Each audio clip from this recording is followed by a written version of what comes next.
Jeffrey Morgan. Thank you very much. My name is Jeff Morgan. I live in SBO District 12. I'm a constituent of Pam Little. And when I was looking through the Texas Essential Knowledge and Skills for Health Education, I remember last time somebody thought one of those essential knowledge and skills should be how to wash your sex toys. As I read through the TEKS, one thing was missing in my mind. What is the purpose of sex? Traditionally and historically, it was designed for procreation and to experience intimacy within marriage. Childbearing and sex were reserved for marriage exclusively, not for committed relationships, not for romantic relationships. Earlier today, Remington Johnson said that she did not want to have any type of morality, or he, she, I'm not sure exactly which, no morality attached to the teaching of sex. Nora Gelperin said that she did not want any religious ideology to influence sex education.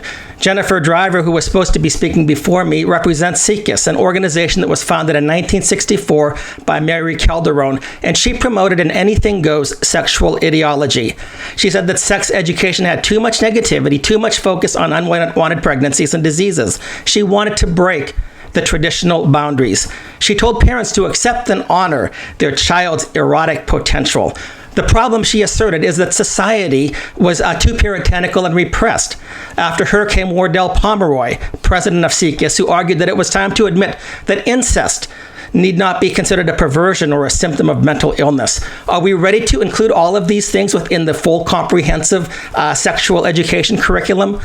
And then in 1999, the director of communications for GLSEN, which is the Gay, Lesbian, Straight Education Network, stated that they were going to raise a generation of children who had did not believe in the religious right.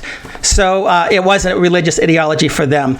The LGBTQIA and SIECUS supporters want such sex education with no morality, no religious ideology. They want an education that says anything goes. And that is the problem that we have with this stuff. I think that that's why so many of them are speaking out on behalf of it. When I was growing up, childhood pregnancy outside of wedlock was very rare. There were a lot of things that were much rarer. I think that the problem has been the abundance and the brainwashing that accompanies the sex education that takes place. By the way, for abortion is not a healthy choice to the unborn child. And basically that's it. I have to stop there. Thank you so much. Very much. And then my other question was for Mr. Morgan. Mr. Morgan, you mentioned that childhood pregnancy out of wedlock recently increased. And I'm curious to know if you're familiar with just in general, the average age of pregnant women at the start of the 20th century. At the 20th century, I do not. What I said was that when I was in high school, that I only remember one person who was pregnant. I was in a graduating class of almost 700 people.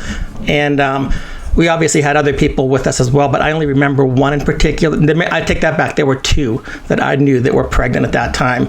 And what I'm saying is that the teaching of sex education without values, getting rid of religion, getting rid of morality, getting rid of, basically advocating for an anything goes type of basis that feels good, do it, that leads to dangerous and risky behaviors, not just to the people involved, but also to the children and to the grandchildren that may come thereafter. So I would actually agree with what you just said a little bit as far as the study behind some of the things like the ACE and so on. But what I'm saying is that right now, for what we're seeing, in my opinion, from what I've seen and from the research I've done, it would be that we are actually creating the crisis that we're now trying to solve. All right, thank you.